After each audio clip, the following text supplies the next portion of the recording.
लड़की जब अपने होने वाले शौहर का खाका अपने जहन के धुंधले आईने में देखती है तो वो लाशौरी तौर पर उसमें अपने बाप की झलक तलाश करती है। मैंने भी एक ऐसे शख्स को चुना था जिसमें मुझे अपने बाप की सारी खूबियां नजर आई।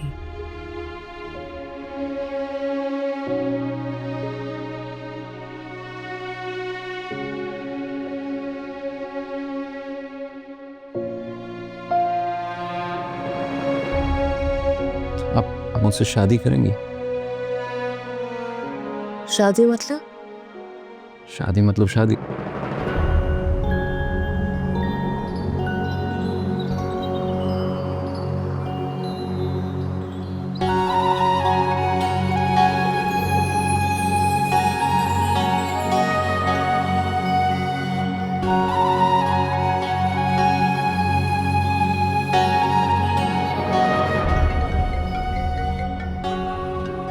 मगर शादी के बाद रजा की शख्सियत ने मुझे चीख चीख कर बताया कि वो अंदर से डरे हुए थे इस जमाने से, इस मुआशरे से और उनकी नजरों से जो औरत की खुद मुख्तारी पर सवाल उठाती है। अस्सलाम वालेकुम। अरे रजा, आज जल्दी आ गए? कहाँ दे दूँ? मैं लेके गई थी। आपको किसने कहा कि मेरी बीवी को मेरी इजाजत के बगैर घर के बाहर लेके जाएं? हाँ, ठीक है, आइंदा से नहीं लेके जाऊंगी तुम्हारी बीवी को तुम्हारी इजाजत के बगैर।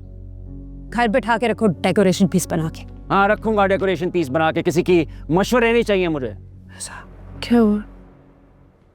क्यों गई मेरी इजाजत के बगैर घर के बाहर? बच्ची हो, समझ नहीं आती? कितनी कॉलें की तुम्हें? भाभी ने मुझसे पूछा तो मैंने कहा ठीक है, फोन ऊपर रह गया। शादी की दूसरी गलती। और उनका ये डर मेरे लिए एक कैद बन गया, जहां मेरी खुशियां, मेरे ख्वाब और मेरे लफ्ज कैद कर दिए गए। रजा, अन्नी और मैं बचपन से दोस्त हैं। अच्छा, मेरा बचपन अभी तक खत्म नहीं हुआ। आप शक करें मुझ पे? शक नहीं, गिला कर रहा हूँ। जिस तरह तुम उसके साथ थी मुझे लगा मुझे भूल गई हो। रजा, That bothered me. मेरी कलम पर ताला लगा दिया गया। मैं बाहर की दुनिया देखना चाहती थी, मगर मेरे ख्वाब खिड़की के पर्दों में छुप गए थे। क्या लगता है आपको कि मैं अपने शौहर को इग्नोर करके बाहर दूसरे लड़कों के साथ नैन मटक्का करती फिर रही हूँ? ऐसा समझते हैं आप मेरे बारे में? मैं नहीं कह रहा, ये तुम कह रही हो।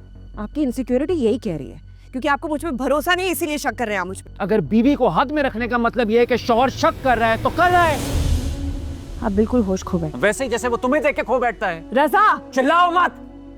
वो तुमसे मोहब्बत करता है, तुम उसके साथ बैठ के मजाक करती हो, हंसती हो। कोई और हस्बैंड होगा तो क्या समझेगा? रजा आपको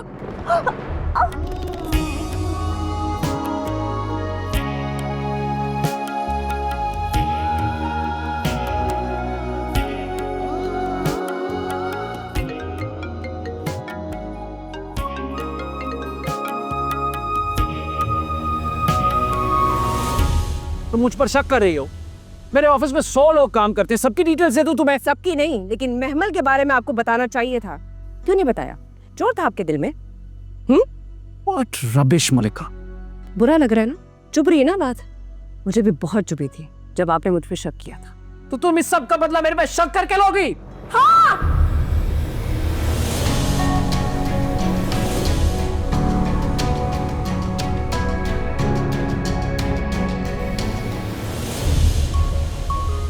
ख्वाब। एक हसीन ख्वाब जो मैं अपनी जागती आंखों से देख रही हूँ। ये ख्वाब नहीं है मलिका, रियलिटी। तुम्हारा घर है ये। हमारा घर, हम तीनों का घर। मलिका, आज मैं इतना खुश हूँ, इतना खुश हूँ, मैं तुम्हें बता नहीं सकता। सच पूछो तो हमारी शादी की खुशी से ज्यादा खुशी महसूस हो रही है।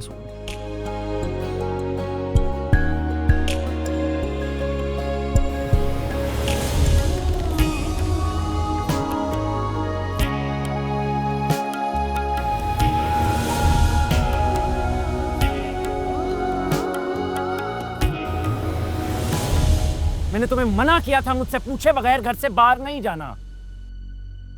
और मैं यहाँ परेशान हो रहा हूँ, ना जाने क्या हो गया है कि ये दरवाजा नहीं खोल रही, और तुम मुझे आके बता रही हो कि तुम बिना बताए घर से बाहर चली गई थी।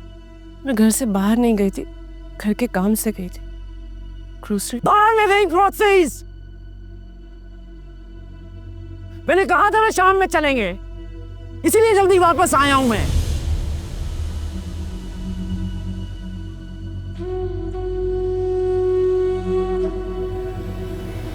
मैं तुमसे प्यार करता हूं, मैं तुम्हें कह रहा हूं, मैं तुम्हारे फायदे के लिए तुम्हें रोकता हूं। तुम्हें समझ क्यों नहीं आती?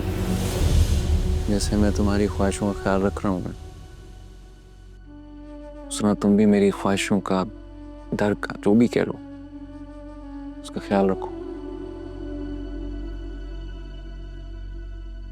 आइंदा नहीं करोगे, प्रॉमिस।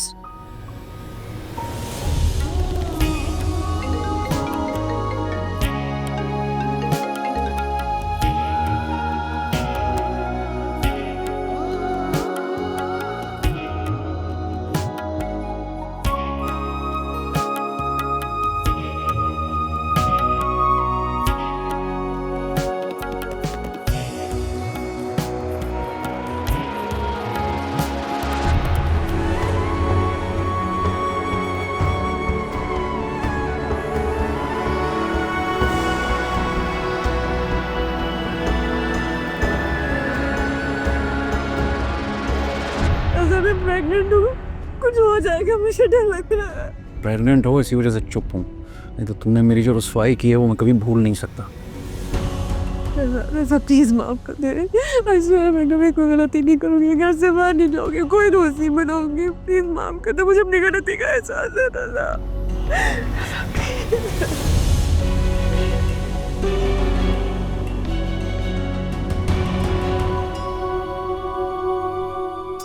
मगर जब रज़ा बीमार हुए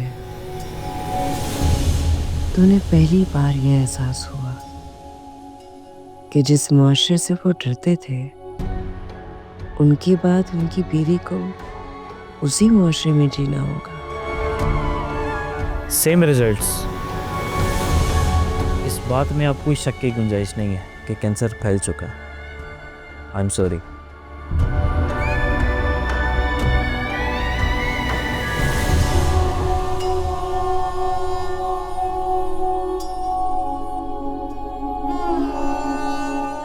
चेक वादा करूंगी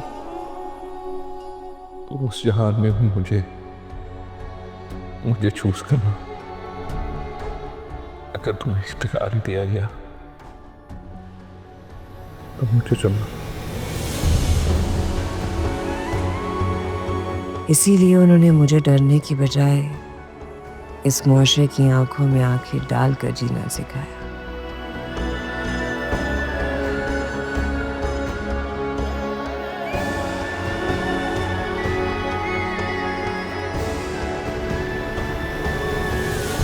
रज़ा इतने आदमी थे सड़क पर। इतने आदमी तो क्या हुआ, तुम एक समझदार खातून हो, हैंडल कर सकती हो। आज तो मैं आ गया, कल मैं नहीं हूँगा तो क्या करोगी? रज़ा क्यों बार बार ऐसी बातें कर रहे हो? मैं अकेले कैसे हैंडल करूंगी? तुम्हें करना होगा हैंडल।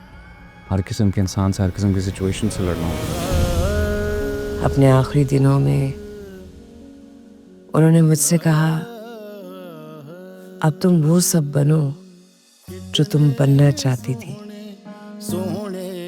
मगर मैं तो वो बन चुकी थी जो उन्होंने मुझे बनाया था।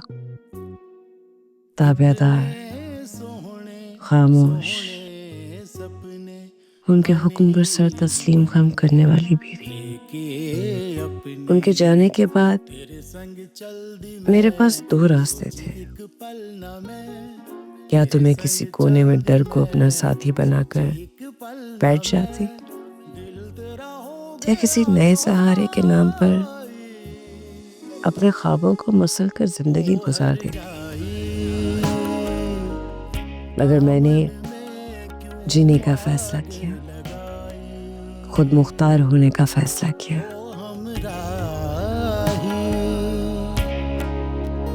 क्यों इस सफर में है तन्हाई, मधानियाँ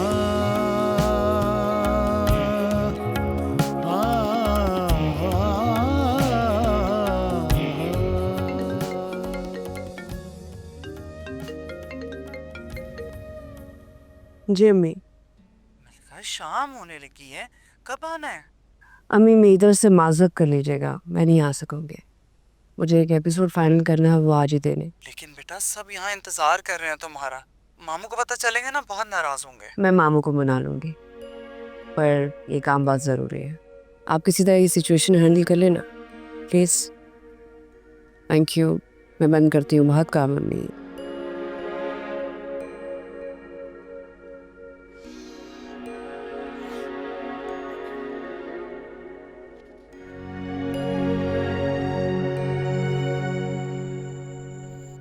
फिर कैसे है अन्नी की शादी? मुमानी तो काफ़ी खुश होंगी। हाँ बहुत कुछ थे सब, लेकिन तुम्हें बहुत मिस किया। फरजाना भाभी बहुत नाराज हो रही थी। थी मलका को उसका काम इतना अजीज हो गया कि इकलौते कज़न की शादी में नहीं आई।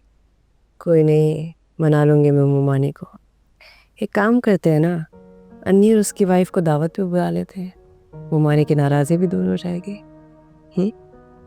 बेटा जानती है सारी मेहनत तुम अपनी बेटी के लिए कर रही हो, लेकिन साथ साथ दुनिया भी तो चलानी पड़ती है। दुनिया चलती रहेगी अम्मी, लेकिन अगर हम स्लो हो गए तो दुनिया में पीछे छोड़ के आगे निकल जाएगी, और मैं ऐसा नहीं चाहती। इंशाल्लाह ऐसा कुछ भी नहीं होगा और मेरी बेटी का नाम पूरी दुनिया में होगा। खूब कामयाब होगी तो। हमें अच्छा था। तस्वीरें कैसी लगी? अच्छी, आप बड़ी प्यारी लग रही है।